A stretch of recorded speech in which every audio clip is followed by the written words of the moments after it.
সঙ্গে উপস্থিত দিনে ভাইয়েরা, সকলকে আন্তরিক সালাম ও শুভেচ্ছা।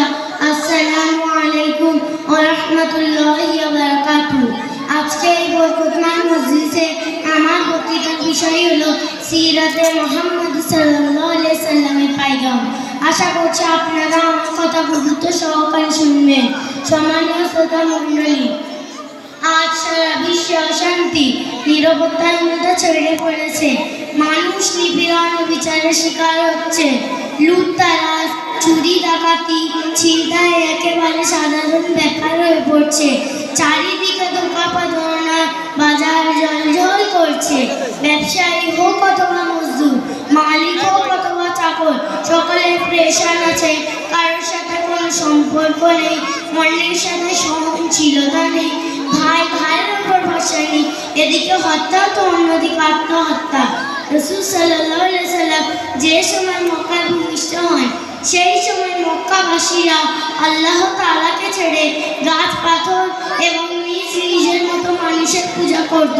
কন্যা সন্তানদের জীবন্ত দফন করে দেওয়া হতো। মানুষের কোনো মূল্য ছিল না, তাদের সাথে জন্তুর মতো ব্যবহার করা হতো। অজ্ঞতার রাজত্ব ছিল।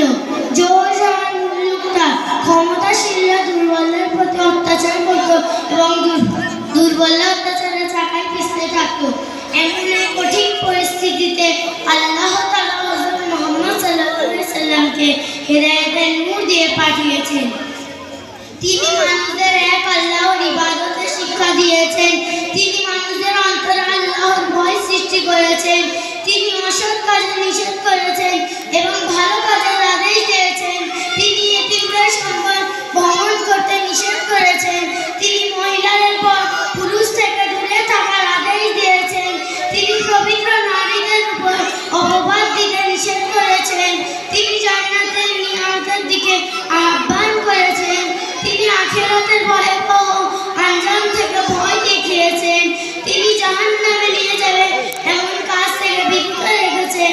তিনি মানুষদের সামনে নিজের আমলের নমুনা পেশ করেছেন।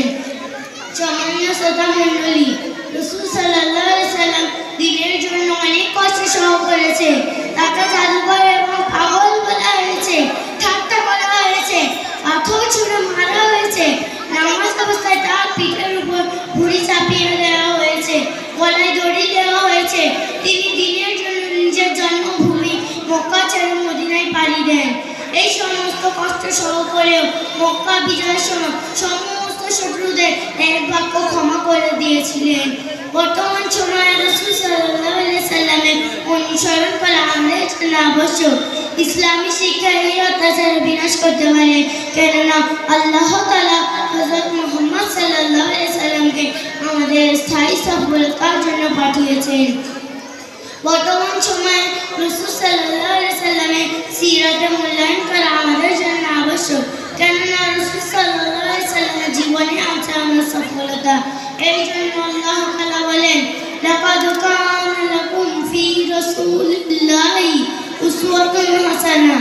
সূরা আহজাব আয়াত নম্বর 21। বাস্তবতা হলো তোমাদের জন্য রাসূল সাল্লাল্লাহু আলাইহি সাল্লামের সত্য উত্তম নিদর্শন। রাসূল সাল্লাল্লাহু আলাইহি সাল্লামের ক্ষমা ও মর্যাদার বিষয়ে আপনাদের কাছে একটি ছোট্ট ঘটনা পেশ করছি। একদা রাসূল সাল্লাল্লাহু আলাইহি সাল্লাম কোথাও যাচ্ছিলেন। রাস্তার এক গ্রাম্য ব্যক্তি রাসূল সাল্লাল্লাহু আলাইহি সাল্লামের সাথে সাক্ষাৎ করে তার চাদর ধরে এত জোরে টানে যে গলায় দাগ পড়ে যায়। তারপরে সে বলল, হে মুহাম্মদ, আপনার কাছে আল্লাহর যে সম্পদ আছে তার মধ্যে থেকে আমাকে দেন। অতঃপর রাসূল সাল্লাল্লাহু আলাইহি সাল্লাম তার দিকে ফিরে মুচকে হাসলেন এবং তার জন্য কিছু দেওয়ার আদেশ করলেন। বুখারী ৬০৮৮। আনাস বিন মালিক রাদিয়াল্লাহু তাআলা আনহু। এই হাদিস দ্বারা বোঝায় যে রাসূল সাল্লাল্লাহু আলাইহি সাল্লামের মধ্যে ক্ষমা করার গুণ অনেক বেশি ছিল। অগণিত মানুষ তাকে অনেক কষ্ট দিয়েছে, কিন্তু তিনি প্রত্যেককেই ক্ষমা করে দিয়েছিলেন, কারো তাকে কোনো প্রতিশোধ নেননি। আল্লাহ তাআলা আমাদের প্রত্যেককে রাসূল সাল্লাল্লাহু আলাইহি সাল্লামের সুন্নাত অনুযায়ী জীবনযাপন করার তৌফিক দান করুন। সর্বশেষে এই কবিতার মাধ্যমে আমি আমার বক্তৃতা রীতি করছি। কুওয়াতে ইश्क से हर पस्त को आला कर दे, कुवते इश्क से हर पस्त को आला कर दे, दहर में इसमें मोहम्मद से उजाला कर दे और আলহামদুলিল্লাহি রাব্বিল আলামিন। আসসালামু আলাইকুম ওয়া রাহমাতুল্লাহি ওয়া বারাকাতুহু। ওয়ালাইকুম আসসালাম ওয়া রাহমাতুল্লাহি ওয়া বারাকাতুহু। মাশাআল্লাহ মাশাআল্লাহ। নবী করিম সাল্লাল্লাহু আলাইহি ওয়াসাল্লামের সিরাত সম্পর্কে, তার জীবনী সম্পর্কে খুব সুন্দরভাবে বক্তব্য উপস্থাপন করেছে।